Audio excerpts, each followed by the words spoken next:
faktor terbesar kebocoran data pribadi itu human error. Bukan karena sistemnya, karena human error gitu kan. Human error itu kemudian menciptakan lubang yang memberikan ruang bagi pihak luar untuk kemudian masuk gitu kan. Nah itu dulu yang harus dicari, bukan kemudian mencari siapa sih Bjorka-nya ini. Bjorka ini kan cuma membuka data disclosures gitu kan.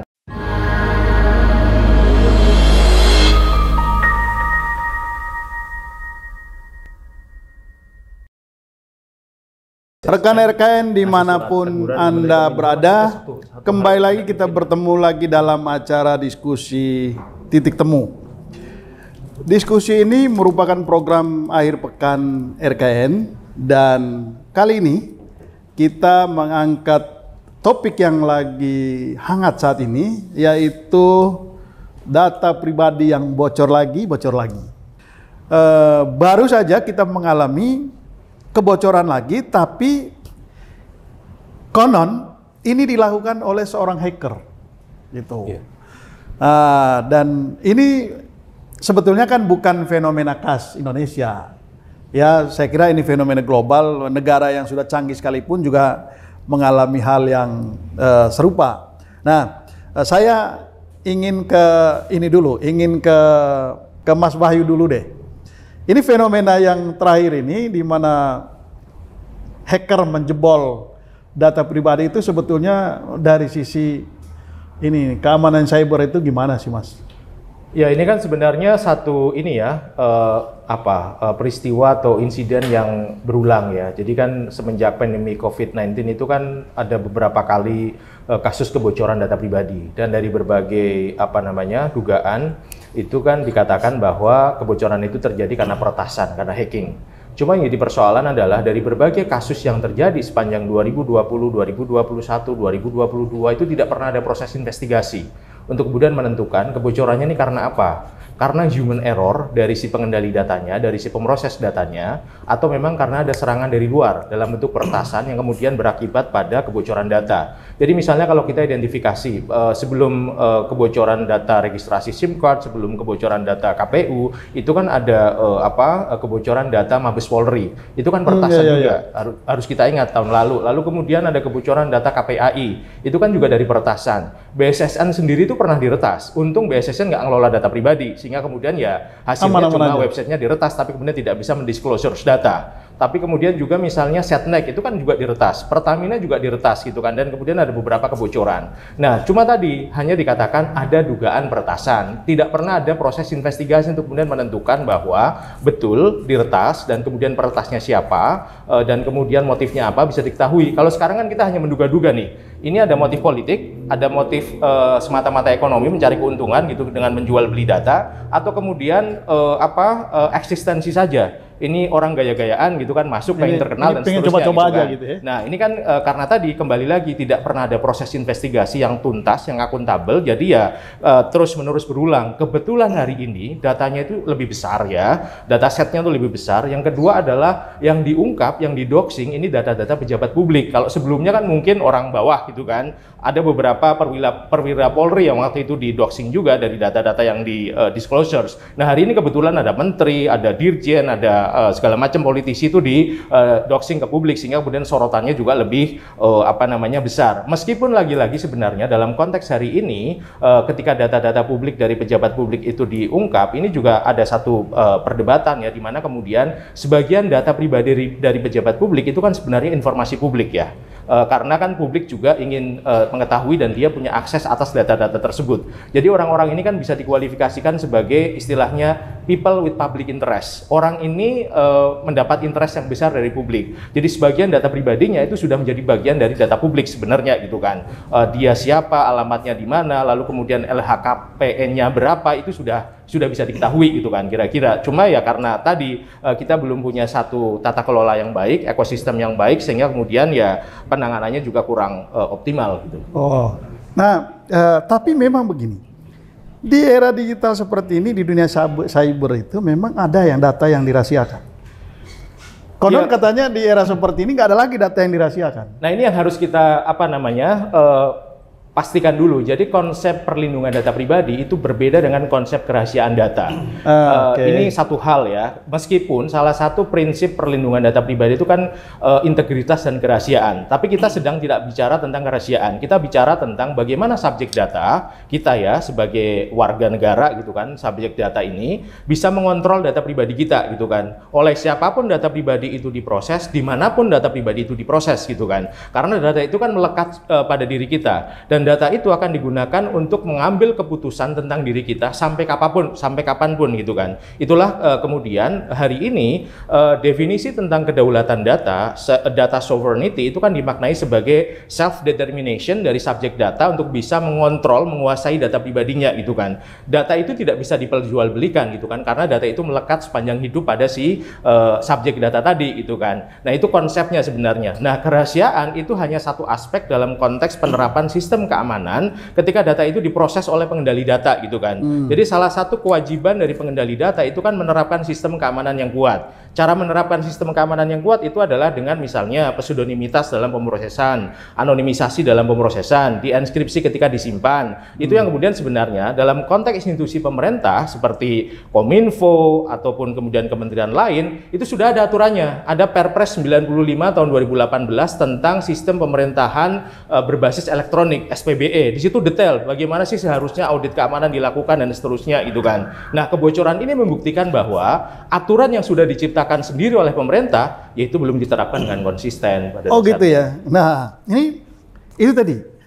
Kalau sekelas Google dan Facebook aja, datanya bisa dijebol begitu. Apalagi penyelenggara yang lain gitu. Nah, menurut sampean memang seberapa bisa sih lembaga-lembaga seperti itu, katakanlah penyelenggara PSE misalnya, itu bisa melindungi datanya? Atau memang pada dasarnya memang data itu nggak bisa dilindungi? Ya, jadi sebenarnya kalau dalam konteks inovasi teknologi itu kan juga berlaku prinsip di atas langit masih ada langit gitu ya. Jadi di atas hacker masih ada hacker gitu kan. Nah, itu yang kemudian Undang-Undang PDP ini kan pada dasarnya ingin menekankan bahwa standar yang minimal istilahnya itu harus diterapkan dulu gitu kan. Makanya kan salah satu kewajiban dari pengendali dan pemroses data itu kan menerapkan sistem keamanan yang kuat dalam pemrosesannya gitu kan, untuk kemudian memastikan pelaksanaan prinsip integritas dan kerahasiaan. Kenapa ada prinsip integritas dan kerahasiaan? Karena dia satu ingin mencapai tujuan dari keamanan siber itu sendiri, confidentiality. Yang kedua adalah integritas dari data yang mereka proses. Yang ketiga adalah availability, ketersediaan dari data yang mereka proses gitu kan. Nah, dengan kemudian beberapa tujuan itu, dengan penerapan sistem keamanan yang kuat, maka dia harus mengaplikasikan ke dalam beberapa langkah-langkah teknis, mulai dari audit keamanan secara berkala, penerapan sejumlah standar keamanan termasuk ISO 27001, lalu kemudian penyediaan data protection officers dan kemudian cyber security officers, lalu kemudian yang lain melakukan perekaman pemrosesan data gitu kan secara rigid untuk bisa diketahui log dan seterusnya, sehingga kemudian minimal itu sudah dilakukan semua. Nah, persoalan bahwa kemudian ada tindakan peretasan yang menjebol sistem itu tadi berlaku di atas langit masih ada langit gitu kan. Secanggih apapun teknologis yang hire oleh si perusahaan, kalau kemudian ada pihak lain yang mungkin lebih canggih dari si teknologis itu ya akan tetap jebol. Tetapi nanti akan berkaitan dengan penerapan sanksi nih. Oke, ketika dilakukan proses investigasi, kamu sudah melakukan langkah ABC atau belum gitu kan. Kalau langkah ABC yang dasar itu tidak dilakukan, maka sanksinya akan tinggi. Tapi kalau kemudian langkah ABC itu sudah dilakukan semua dan kemudian ternyata tetap jebol, ya ada hitung-hitungan lah, ada proses bahwa oke, semua standar sudah kamu terapkan, persoalan bahwa ini jebol itu kan soal kemampuan gitu kan, tidak bisa mengatasi serangan yang begitu besar tadi gitu kan. Oke, jadi mesti ada standar. Jadi saya kira itu jadi bahan untuk melakukan evaluasi ya. Betul. Nah, itu yang kemudian hari ini diatur di dalam Undang-Undang Pelindungan Data Pribadi. Nah, hari ini kenapa terjadi seperti sekarang kan karena tidak ada nih aturan yang jelas. Ada PP 71 2019. Ada kemudian Permenkominfo nomor 20 tahun 2016. Tapi kan levelnya cuma PP, levelnya cuma kemudian Permenkominfo gitu kan. Yang kemudian mungkin yang menganggap ya hanya PSE elektronik yang harus mendaftar ke Kominfo. Sementara kemudian sektor yang lain belum tentu mengikuti maunya Kominfo gitu kan. Atau bahkan PSE publik ya, menganggap kan PP 71 2019 meskipun judulnya PP, apalagi kemudian Permenkominfo, itu kan urusannya Kominfo. Saya sebagai Kementerian A, Kesehatan misalnya, ngapain saya ngikutin PP 71, ngapain saya ngikutin Permenkominfo 20 2016 gitu kan, saya punya aturan sendiri kok gitu kan. Kalau misalnya ngikutin kasus data e-hack misalnya kemarin ya, Peduli Lindungi dan seterusnya gitu kan, itu kan tadi jebol di vendor gitu kan, vendornya harusnya melakukan langkah-langkah pemrosesan itu kan atas perintah dari pengendali, pengendalinya itu adalah Kementerian Kesehatan, tapi kemudian tanpa perintah dari pengendali, si vendor ini melakukan pemrosesan sendiri, nah akhirnya kemudian bocor gitu kan. Oh gitu, ini soal standar. Ini kalau standar, saya bayangkan kalau standar untuk Google dengan standar yang UMKM. orang yang baru yang UMKM itu sama, itu gimana dong? Nah ini yang sebenarnya waktu pembahasan itu sempat menjadi isu di Komisi 1 di Panja ya, terkait dengan gradasi penerapan kepatuhan terhadap penyelenggara sistem elektronik atau terhadap pengendali dan pemroses data. Tapi sayangnya sampai undang-undang ini selesai di Komisi 1, kita tidak menemukan tuh gradasi itu gitu kan. Jadi kalau membaca undang-undang, Anda mau baru bikin startup gitu kan, modalnya cuma 50 juta dengan Google yang sudah triliunan dolar, ya akan sama kewajibannya gitu kan. Tapi mungkin itu nanti bisa disiasati di level peraturan pemerintah dalam konteks turunan penerapan kewajiban pengendali dan pemroses data gitu kan. Ini yang nggak boleh lewat gitu kan, karena kemudian menjadi sangat sulit bagi UMKM misalnya atau bagi startup yang baru memulai untuk bisa berkompetisi dengan Google, dengan Meta, dengan yang lain-lain yang, atau bahkan dengan Gojek lah di Indonesia aja gitu kan, yang sudah memiliki resources cukup besar bahkan misalnya untuk menyediakan data protection officers dan seterusnya itu kan. Termasuk kemudian kalau kita belajar dari negara lain, bahkan di dalam EU General Data Protection Regulation itu ada gradasi itu. Jadi misalnya untuk perusahaan kelas bawah dia hanya punya kewajiban ABC, lalu kemudian yang kelas menengah ABCD, yang kelas tinggi itu ABCDE gitu kan. Misalnya yang wajib memiliki data protection officers itu hanya yang karyawannya lebih dari 350 orang. Itu eksplisit diatur di dalam regulasinya. Nah, di sini kan belum. Nah, ini yang nanti perlu didiskusikan lebih jauh gitu kan. Nah, yang lain sebenarnya yang harus kita ingat bahwa undang-undang ini itu kan berlaku bagi sektor publik dan privat. Jadi ini tidak untuk swasta saja, tapi pemerintah, termasuk pemerintah daerah juga harus tunduk pada aturan ini gitu kan. Sekarang juga sebenarnya sama, PP 71 2019 maupun Permenkominfo 20 2016 tentang perlindungan data pribadi dalam sistem elektronik itu juga berlaku mengikat bagi swasta dan pemerintah. Tapi sayangnya tadi lagi-lagi karena seksionalismenya kuat, sektoralismenya kuat, jadi kesannya ya itu hanya untuk swasta aja. Kominfo juga nekennya cuma ke swasta, nggak pernah nekan ke kementerian lain gitu kan. Padahal itu juga berlaku bagi PSE publik gitu kan. Padahal kalau punya pemerintah kalau dicek ini parah-parah nih. Nah itu yang misalnya dalam konteks terjadi kebocoran, Permenkominfo 20 2016 itu sudah ngatur loh terkait misalnya kapan harus memberikan notifikasi. Di situ kan dikatakan maksimal 14 hari setelah terjadinya insiden, si penyelenggara sistem elektronik harus memberikan notifikasi kepada subjek data. Kita nggak pernah loh dapat notifikasi. Saya cuma dapat notifikasi itu sekali waktu Tokopedia, data saya bocor gitu kan. Oh gitu. Lalu kemudian di Permenkominfo itu diatur 1 bulan setelah mendapatkan notifikasi, Anda bisa melakukan pengaduan kepada Kominfo untuk melakukan proses mediasi. Saya minta ganti kerugian gitu kan. Nah, ya cuma itu saja gitu kan. Tetapi kan kemudian lagi-lagi BPJS Kesehatan berapa? 279 juta bahkan katanya gitu kan. Lalu kemudian kemarin 1,3 miliar data registrasi SIM card. Kita nggak ada notifikasi apa-apa dan kita tidak bisa melakukan apa-apa. Mau dibawa ke pengadilan menggunakan mekanisme pasal 26 Undang-Undang ITE, di situ dikatakan bahwa bisa melakukan gugatan perdata, pembuktiannya juga susah. Betul-betul, kita ini korban atau bukan gitu ya, nggak ketahuan. Sebetulnya ini dari lembaga yang resmi belum ada Mas yang berani mengatakan bahwa Bjorka ini betul ada atau tidak. Ini yang sudah ada ditangkap juga nggak jelas, dilepas lagi, dan dari identitas atau biodata yang ditangkap dan dilepas ini tidak cukup meyakinkan bahwa ini Bjorka gitu. Yeah. Tapi di kalangan teman-teman sebetulnya siapa Bjorka ini sebetulnya? Atau betul tidak ada Bjorka ini? Ya, kalau saya sih mendukung pernyataan Mas Agus tadi ya, bahwa ya kita sebenarnya arahnya adalah yang diinvestigasi dulu adalah si pengendali datanya. ini data ini dari mana gitu kan. Jadi kalau dari karakteristik datanya, dari log datanya, ini karakternya adalah data yang diproses oleh institusi mana itu dulu gitu kan. Nah, kalau dari karakter datanya menurut Mas Wahyu ini dari mana nih mereka ini kan bisa data dapatkan? ini kan sudah ini ya, datasetnya itu apa namanya, ini gabungan sebenarnya kan. Karena kan yang mau dicari kan itu bagaimana kemudian kombinasi antar data untuk kemudian bisa membuka satu, memprofil sesuatu dan seterusnya itu kan.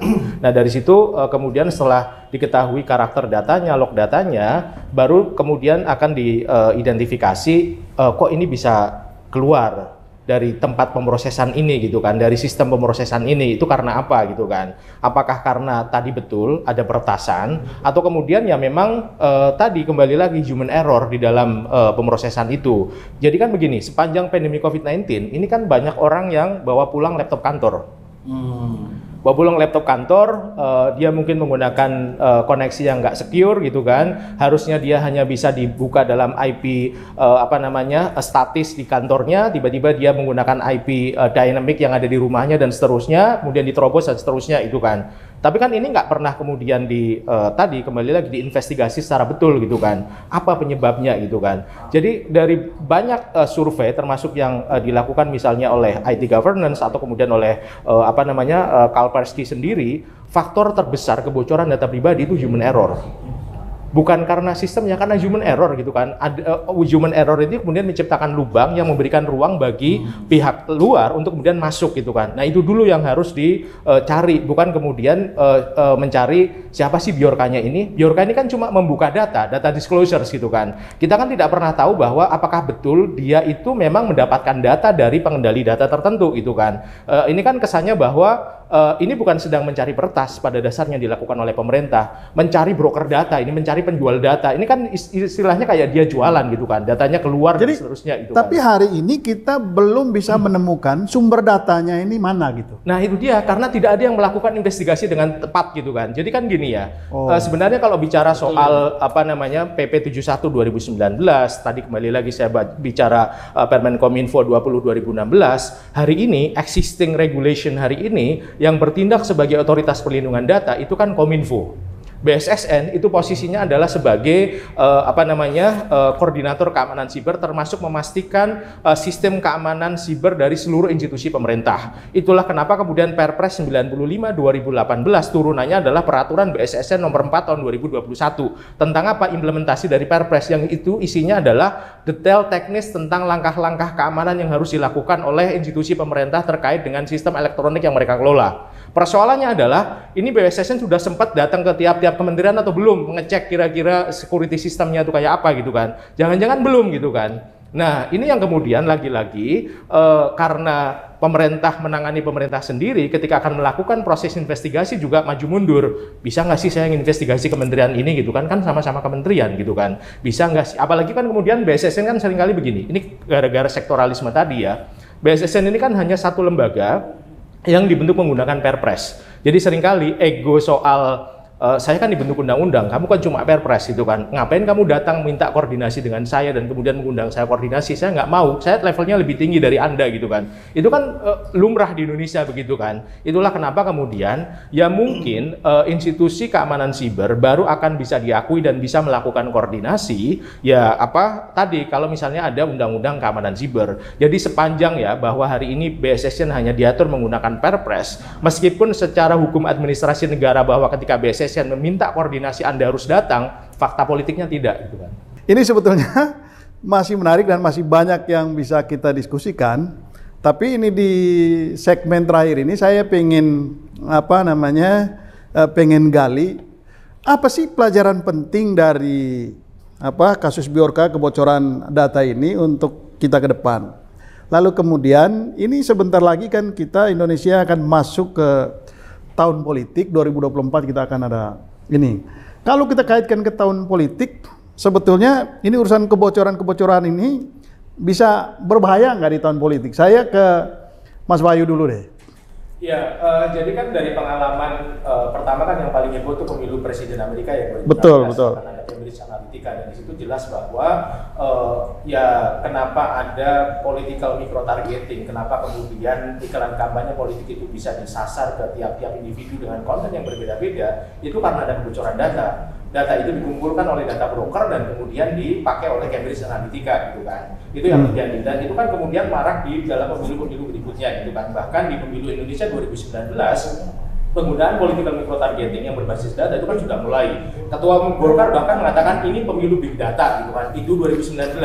Nah 2024 pasti faktanya strategi itu akan semakin besar, di mana kemudian pemenangan satu partai, pemenangan satu kandidat itu semuanya akan berbasis data gitu betul, kan. Pasca pandemi itu mengakselerasi penggunaan data dan terutama data yang bersifat digital tadi itu gitu kan. Nah ini yang kemudian harus disiapkan betul oleh penyelenggara pemilu kita untuk mengatur sedemikian rupa bagaimana aturan tentang perlindungan data pribadi dalam pemilu, dalam penentuan electoral rules misalnya. Electoral rules kalau di sini mungkin DPT ya, daftar pemilih tetap, di mana di situ ada serangkaian data. Itu bagaimana cara penyusunannya, bagaimana cara pembukaannya, siapa yang boleh mengakses dan seterusnya gitu kan. Lalu kemudian dalam penentuan daftar calon tetap misalnya, di situ juga ada serangkaian data pribadi dan seterusnya gitu kan. Nah ini yang kemudian lagi-lagi karena undang-undang PDP akan segera disahkan dalam minggu ke depan, KPU juga harus kemudian menyiapkan serangkaian peraturan-peraturan teknis untuk memastikan adopsi semua ketentuan-ketentuan terkait dengan perlindungan data dalam perlindungan data pemilu, sehingga kemudian pemilu kita juga tetap berintegritas. Saya justru khawatir kalau sampai terjadi eksploitasi data pribadi besar-besaran dalam pemilu, ya pemilu kita nggak akan lagi berintegritas. Itu yang kemudian justru akan menciptakan konflik. Itu yang terjadi misalnya dalam pemilu Kenya. Kenapa kemudian terjadi konflik horizontal yang begitu panjang di sana? Karena tadi ada eksploitasi data yang dilakukan oleh Cambridge Analytica. Waktu itu basisnya baru SMS. Nah hari ini semua platform bisa digunakan. Artinya potensi konfliknya itu akan lebih besar.